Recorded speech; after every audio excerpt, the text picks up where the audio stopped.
Hello, writers. I'm Josiane Fortin, and today I have the pleasure of interviewing Erica Lynn.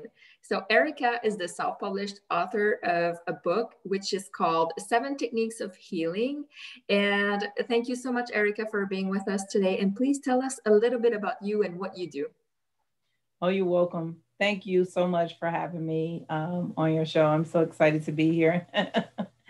I am a motivational speaker, a transformational coach. I am also a podcast host and an author of a book called Seven Techniques of Healing. And so my whole goal focus is to help people dig deep down inside themselves, and let's address some of the issues that you may have buried or forgotten about or just really didn't want to face. And let's address those issues so that you can fix them and then begin to play big in your life, begin to live courageous and not allow things to hold you back, but instead move you forward in life, because we all hear so many people go, I'm stuck. I just don't know what to do, and my favorite is a lot of women after we go through childbirth, we just really don't have a clue. It could be postpartum depression or whatever it is, but we're just at a point in our life, like we need to redefine why we're here. We need to redefine our goals. What's our purpose in life? Because now we're feeling like, dang, are we only here to make babies? What? I hope not. Yeah. And so my goal is to really help women to understand that there's so many more parts to you than just having a baby. Or there's so much more to you than just being someone's wife. There's so much deep down inside of you that we need to pull out. So not only that you can show the world, but what's most important, that you can show yourself all of the intricate parts of that's within you. And I think for yourself, you went through those experiences with having some challenges that you had to face, and now you want to share that with the world, right? Yes, absolutely. See, for me, my challenges started when I was a little girl. My mom and my dad, they used to argue all the time. And I know a lot of people can relate to parents arguing. So that was kind of like normal. And my dad would move out and then they would make up and he'd be like, dang, I got these kids. I want to come back. He would leave and come back. And so finally, when I was in elementary school, I just remember coming home from school one day and he had left.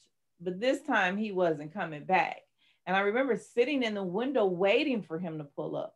I remember waiting on him to come and be a part of the family like he used to be. But because he didn't come back, that really, really devastated me because I wanted that love that my father was supposed to be in the house to give me. I wanted it, but he was out living his life. He was an entrepreneur and he was trying to really establish himself. And so I just really searched for that love. I gravitated to anybody that would show me attention. If you show me attention, I go, oh, they love me, Yeah. And so unfortunately for me, I would gravitate to the wrong people. When I, at about age 13 years old, we used to have a neighbor and my mom would say, go and wash his dishes. He'll give you a couple dollars, for ice cream or whatever it is I want. And so I would go and clean his house and wash his dishes and stuff. And then one particular day she said, can you go and ask him to take you to the store? I need some things for dinner. And so I did. And so we go to the grocery store, I get the stuff. And when we go to get back in the car, I went to sit in the back seat. He says, no, I want you to sit up front. I said, no, I don't want to. I want to sit in the back. And so needless to say, I sat in the front seat, but I sat very close to the door, close as I could. And he says, well, why are you sitting so far? So I'm enjoying the scenery. It's good out here. And he says, well, no, I want you close to me. And he reached over and he grabbed me and he pulled me close to him. Well, back then at 13, the front seats of the car, they didn't have a center console. So it was just one long seat. And when he pulled me close to him, I just remember bracing my body. I remember just like squeezing myself so tight, like I'm an armor. And he just began touching me and doing very inappropriate things to me. And what that did was when we got home, I didn't say anything to my mom because people always ask, well, did you tell your mom? I didn't tell my mom at that time because my mother was, she was a fighter. She'd cuss you out, but that was because she had past traumas in her life. And so I didn't want my mother to go to jail from doing something to this man. And that was the only parent that I had left in the home. And so instead of telling, I learned how to hold everything in. And I began to run. I started running from my reality. I started running from life. You know, I would never speak up for myself. I would just run from it. If you abuse me, I wouldn't yell back. I would just run from it. So I just started running and running and running on till run to the strip club. You know, I became a stripper at 17. And there was a whole lot of problems in that lifestyle. And then I met my children's father when I was 17. And I come up out of the strip club, but because I was so wild and so crazy and just was like, had all these things going on with me, my mother felt like it was best if I was with him because it appeared as if he was slowing me down. So in a sense, he slowed me down from that lifestyle, but then there were so much other things to come when we got married. So I stayed with him for 10 years. We had 3 beautiful children, but for the 10 years, it was very abusive, verbally and physically. He would call me dumb and stupid, made me just feel like I was worthless. There was so many other things that he would do within the marriage. He did everything but pimp me out, right? Like he was my pimp and I was his whore, you know? And so after that 10 years was over, I just remember on my 28th birthday, I woke up that morning and it was like a light bulb just dinged. And I remember it so vividly. And I said, I cannot live the rest of my life like this. If my children are ever going to have any type of lifestyle, if they're ever going to be anything in life or accomplish anything, I have to take a stand. Because what am I teaching them? That it is okay for their father to abuse me. It is okay for us to continue to be living on a basement floor with our mattress on the floor. It is okay. This is what I'm teaching them, that it is okay to live like this. And so I just remember waking up that day and I knew things were going to change. I knew I had enough because, you know, they say when a woman has had enough, she had enough, and there's nothing that anybody can say or do to change her mind. So he had went to work that morning and he come home from work. And when he come home from work, he put my car keys on the dresser and he went to do whatever. So now he wanted to go to the store and like get some beer or something, but he couldn't find the car keys. They were gone. I didn't have them. I do remember him sitting them on the dresser, but that was all it. So we looking all over for the keys.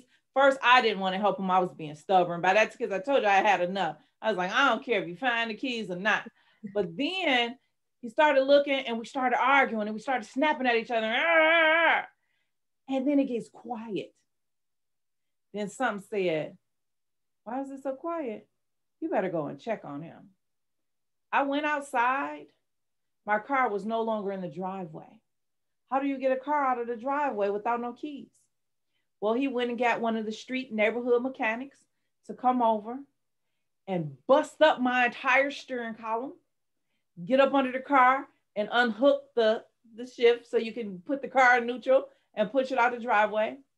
And so when I come out of the house and I see my car on the street and I walked up to my car and it was all busted up, all inside of my car, and it was the only piece of transportation I had, I just began screaming like a fool. I was just jumping up and down, screaming like somebody had just tortured me and killed me. And I just remember saying, I want a divorce. That's all I could get out. It's like, I want a divorce. And I was just literally standing in the middle of the street like I've lost my mind. And that was that. So he was like, what do you mean you want a divorce? I said, I can't do this no more. So we went down back into our bedroom, and for 4 hours, he sat there and he talked to me. And he pointed at me in the middle of my forehead like I was a dog. That's what he used to do to me ever since I was 17. We would be in a grocery store and he would just point me in my forehead and I would feel so worthless. And he says, first he would go, you can't leave me. You'll never be anything without me. Nobody is going to want a woman with 3 kids. Nobody is going to want you. You're dumb. You're this. Then he'll go, I love you. You're everything. I love. And he just kept switching back and forth. And I was just crying and crying and crying. I mean, just snotting and crying. And then 4 hours later, I said, are you done? And he says, yes. Are we going to stay together? I said, hell no, get your stuff and get out of my house. That's it. I'm done. It's over. And so you've seen a lot, so you get to share a lot. But then if I were to go see you and tell you about my little tiny problems, then like what would you feel about my tiny little problems when you've lived like so much? Well, no problem is a tiny problem, because sometimes you can think a problem is tiny, but it's so much bigger in your head. It's so much bigger in your heart.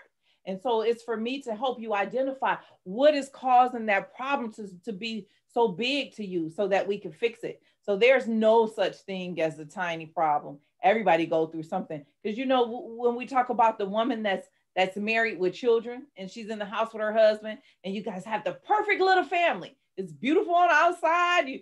You got the kids on the schedule, they're in the karate, and your husband is loving you, but she's dying in the inside. And if you look at her from the outside looking in, you go, well, why are you dying? You're beautiful. Your family is beautiful. You got money. Why are you dying? She feels that she's not enough. She doesn't feel happy. She doesn't know what her purpose is. She lost herself within her family. I would never look at that woman and say, oh, your problem is tiny. Because you see, the family doesn't flow if the mother doesn't flow. The mom is like the center, the core of the family.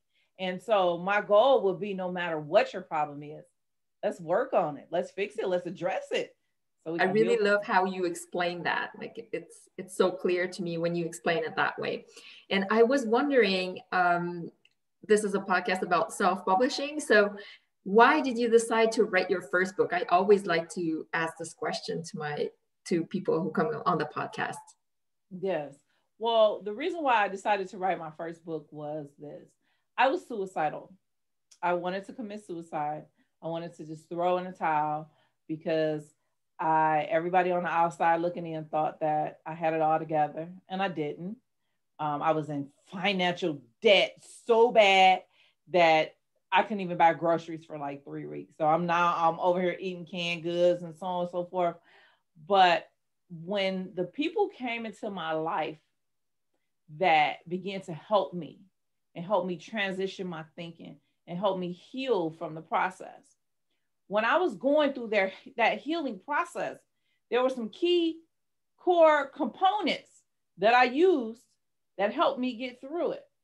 So once I came through it, I said, wow, if these key components could help me, just imagine how they would work, how they could help so many other people.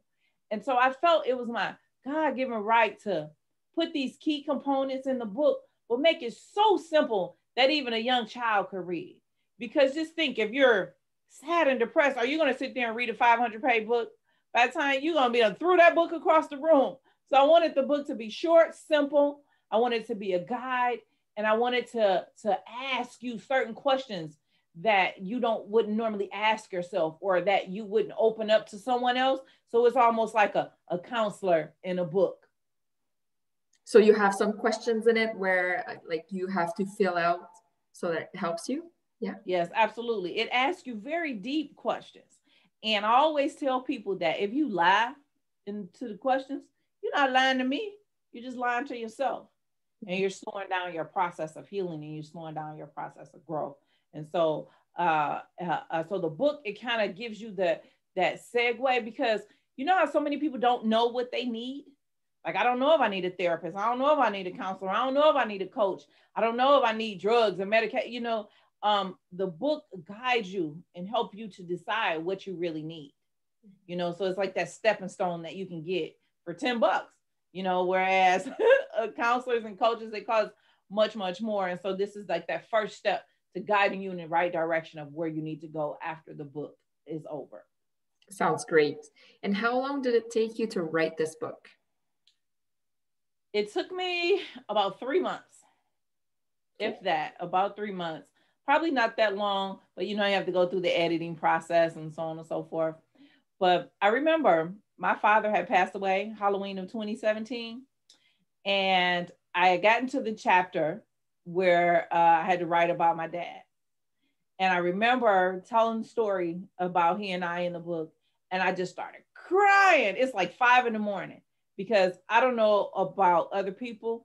Writer's block is real. So when you find a real time or something that works best for you, where you can flow, then you should stick to that.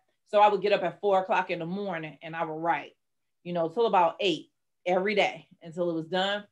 But so I'm writing about the part about my dad, and I was just crying and I couldn't get through it. And so I pick up the phone and I call my friend and I was like, hey, I'm writing a chapter about my dad. And my friend just started cracking jokes. I love it. I mean, he just started cracking jokes. And then 30 minutes later, he's like, okay, you good now. Get back to it. That's good. You had someone to help you. That's so good. And I've seen like you have a business, you have an online business. How does the book fit in this puzzle?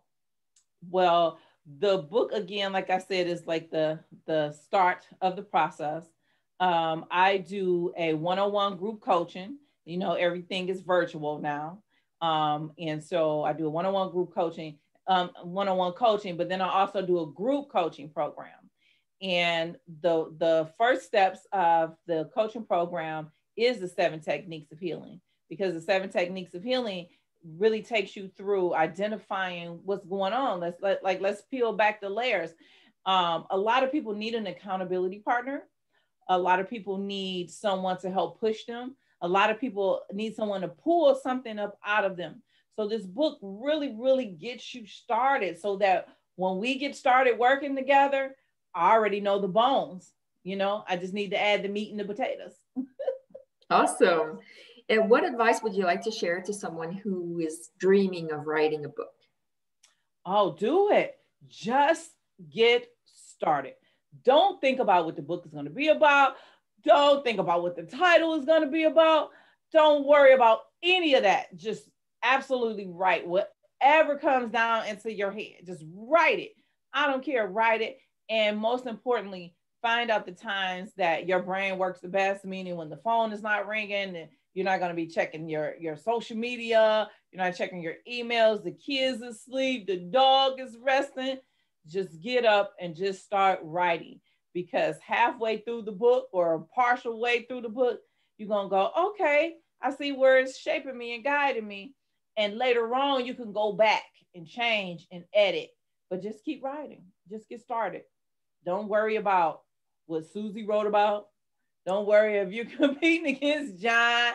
Don't worry about any of that. Don't even worry about if there was a book written about something that you want to write about, because there's no 2 books that are the same. Meaning the majority of the books are about like your personal experience or your personal views or the things that you study. So you're telling it from your point of view, your perspective. And so nobody else's perspective is the same as yours. Like no 2 people are the same. So always just think about it like somebody is going to resonate with you, so who's called to you is called to you.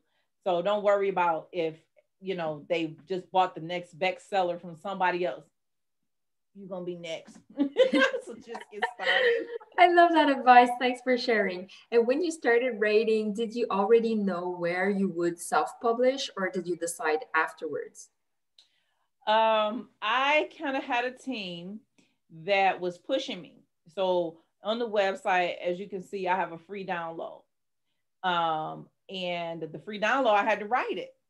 Now, the part of the story that you guys don't know is that I dropped out of school when I was 16 years old. I was very smart, but I really wanted to hang out in the streets, as you can see. But English was my worst subject. Still to this day, it was the worst subject. I had never passed the English class. I don't care how smart I was. I've never passed the English class. I always got like F's, maybe C's if I'm lucky. When I went to college, I had to pay my children to help me through college. Even when I went back to college at 35, my daughter and my niece was at Duke. She was going to Duke, and my daughter was in high school, and they both helped write my paper so that I could, make it through college. So even if you're not good in English or a good writer or an expert in writing skills, just write. And so that was the thing. I didn't have a direction that I wanted to go in. I just started writing. And one of the things that I did that you guys can't see, behind the cameras, I have bulletin boards, poster boards, 50 cents. I'll get you some poster boards and some tacks and some tape. And I put it on the wall. And then I just began writing out just the title of the outline of each chapter. What I did was, because the 7 techniques of healing is an outline broken down. Healing, each letter stands for something. So if you guys get the book, H is for heal, E is for educate, A is action, L is leap, I is but I go heal it. Right? I'm sorry. It's been a long morning. Okay. So it's broken down in the outline anyway. Okay, here we go. Hey, look, I love being authentic. Inspire. I'm like, I know it's an I, where did it go? Inspire, need, and growth. And so that's simply what I wrote, HEALING. And then I filled in the words. And then that's how I knew what each chapter was going to be about. Now, where the content was going to come from, or where did it come from, it just kind of came out as I began writing the book. What do you think was the hardest thing about becoming a self-published author? Not knowing about all the resources available. Not knowing that if you don't know, then you can spend $5,000, $10,000 for somebody telling you, this is what you need. This is what I can help you do. This is how you got to do it. You know, they selling you that dream in a sense. And so I was just blessed that God had surrounded me with people who actually do this as a profession, but they knew I was broke. So they was like, we're going to help you anyway. You must be really nice so that they want to help you for free. Yeah. That's really cool. And so the hardest thing was like the technical part of self-publishing, or the editing that you really needed help? Well, no, because you still got to hire somebody to do your editing. But I went to a seminar that year, and one of the speakers, $1 million man, and he had dropped a tool, you know, to the audience, and he was like, go and sign up for Fiverr.com. So that's the tool that I'm going to give everybody on your show. Do you know about Fiverr? Yeah. Okay. So he says, well, go sign up for Fiverr, and it's spelled Fiverr.com. And in Fiverr, you can find people all over the world to do just about anything. And a person that would have edited my book, it would have cost me $5,000 for editing and all that. I found one of the most wonderful young ladies in Fiverr. She charged me $80, and she took my words and made me sound so much better than I really. That's what I was going to ask, because I have used Fiverr in the past for some editing and cover work, and I've never been like 100% satisfied. So what was it that made you pick the right person? Like, do you feel like you got some intuition, or is it the ratings? What happened? Well, are you just lucky? Well, no, I've learned, one of the tools that I learned from a businessman early on is that whenever you decide to do something in business, always do it in 3, meaning always interview 3 different people, always talk to 3 different people, and then make your decision. Because if you pick the first person that you went with, that might be the wrong person. So at least if you interview 3, now you can play all 3 against each other. Like, oh, you know, and so that's kind of something that he taught me. And so I interviewed 3 different people by asking them specific questions. Plus, addition to that, knowing what my budget was, I only had like $100. So they want to know, how many words is your book? So that can be pretty costly, you know, the wording in your book. And so based upon the words in my book, and then interviewing the 3 different people, this young lady, because there's a lot of foreigners that is on Fiverr. So even if you work with a foreigner, that's fine, but you need to understand that they understand the English language, like little simple things like foreigners don't realize that we use a lot of conjunction words like and, is, the, you know what I mean? So they'll write a sentence, but they miss those key components. So when you find somebody, and you can tell how they are in the way that you communicate with them through the message, app with them. How many words do you have in the book? I don't know, 15,000, I think. Okay, so 50,000 words and it costs you $80. So that's 15,000. It's not that many because it's only 7 chapters. okay. So yeah. That was a really good deal. And I want to know, how do you promote your book? Well, several ways. I'm on a lot of podcasts. I do a lot of TV interviews. I have, at this point, I have a publicist. And so my publicist books me on different TV shows and things like that. But the easiest way that you can do it is have that free download that you offer on your website. And so when they get into your emailing list, then you also can send them the offer for your book. You can create funnels. So I kind of do a lot. I do my Friday podcast is live. So I also, talk about my book there. Is Just it live on Facebook or on YouTube? is live on Facebook and YouTube. Okay. Yeah, yeah, yeah. So Erica Lynn speaks on YouTube and Facebook. So I talk about it there. What else do I do? I'm in a lot of magazines. And I do a lot of press releases. So if you get a press release and you put your book in there, so there's a lot of resources that I've learned through my publicist. But you put your book in a press release and then you send it all out to all the different news platforms. And so when I did my press release, like I'm trending in different countries. I'm in like 50 different states, like I'm on NBC, ABC, like all of them picked up my press release and published it on their site as well. What was the press release about? Just about launching the book, or is it like what does it talk about so that people get interested? Well, what you have to do is this. Say, for example, you want to do your press release on the day of the inauguration. So your heading has to be something that has to talk about the inauguration or the change that we're shifting from Trump to, what I mean? So you want to have an attention grabbing header that grabs people to your press release. And then the article that you write, you want to write something that's compelling about the change and how they can change and how your book can help them change, or you know what I mean? For example, so whenever you do a press release, you want to be aware of what's going on in the world. Right. And how often do you do them? Just when you get some ideas, or are you very organized, like every month, like every first Monday I'll write something, I'll find something to write about? Well, my publicist has been pulling a press release out of me like every month, but they're not just on my book. I have also have a CD, a spoken word album, which is titled "Never Give Up" by Erica Lynn, and it talks about me going through my healing journey and how other people can go through the healing journey. So I did a press release on the album. Then, like, say you have a new program coming out, then or a way that you want to distribute the book, then you do a press release on that as well.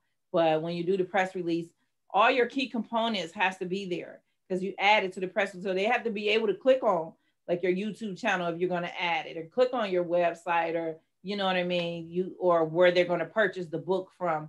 So you want to make sure that you have all of your systems in place, and then do your press release. So by your system, you mean your website, your channels, like social media? Is that what you mean? Yes, but you want to make sure that everything is aligned. Before I was kind of all over the place because the name of my company is One Step Beyond You.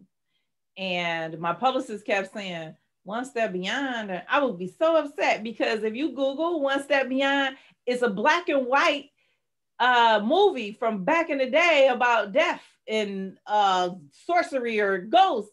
But it's and I would be like, well, why? And so I got to thinking, like, if my own publicist can't even remember One Step Beyond You, because it's spelled the number one step beyond in the letter U. So I was like, if she can't remember that, then just imagine nobody else can find me. So that caused me to get less traffic. So when we went through the rebranding process, I rebranded everything as Erica Lynn Speaks. Yeah, you guys can't, that's not hard for you to figure out. So you just want to make sure that everything that you do is in unison from your social media, your Instagram, your Facebook, your YouTube, so that when they type in, your name or who you are, if you want to brand yourself from your book, whatever it is, that is easy for them to find you. Yeah, right now I'm trying to brand myself with my name because I have so many things. Like I do art and then I write books and I'm a coach. So I'm just decided to put everything under one umbrella, which is never going to change, which is my name, even though it's hard to Right. say in English. I still decided to go for that. And I'll see if it works as well for me as it has been working for you. Yes, And absolutely. And you want to I'm make sure that wondering, you, sorry. no, I was just going to say, you just want to make sure that you make sure you have your domain, your URLs, purchase all of the URLs are centered around your name, the name of your book, whatever, so that you may not be famous today, but if you blow up tomorrow, at least you already own them and somebody is not selling them to you for $5 and $10 and $20,000 and it's your name. Right. And I was wondering, one last question is, what writing project are you working on? Do you plan on launching new books? Yes, absolutely. I'm doing a total of 7. Okay, you Everything that already have like 6 more in mind. No, I'm working on the next one right now, because the 7 techniques of healing, it is only, let me tell you how many pages it is. It's 74 pages. And when I wrote the book, I was like just really, really getting into church and things like that. And I didn't know how deep that I could go with my own personal stories. Mm-hmm. So I talked about being a stripper, but I didn't know if I could tell you some stories centered around me being in a strip club, that made an impact on me coming out of the strip club, or go deeper into the issue between me and the neighbor. So everybody wants to know, they want me to go deeper and they want to know what's next. And so that's where I'm taking this next book. I'm going deeper. And then I'm telling you and giving you guidance on what to do next after you go through the 7 techniques of healing. Because after you heal, what do you do? Like, right? Then it's like, oh, I want to start my business. I want to be a coach. I want to help somebody off the pole. I want to help somebody heal their mind. And so I was kind of where you are. I do a lot. And how do you do a lot? Or what do you do? So you stay focused. Like you talk about your niche, you let everybody know that you're good at healing and you're, all the things that you do, you can't tell them all that you do. You just got to focus on one thing. And then you begin to add on the other things kind of behind the scenes, because if you give people too many options, then they'll get confused.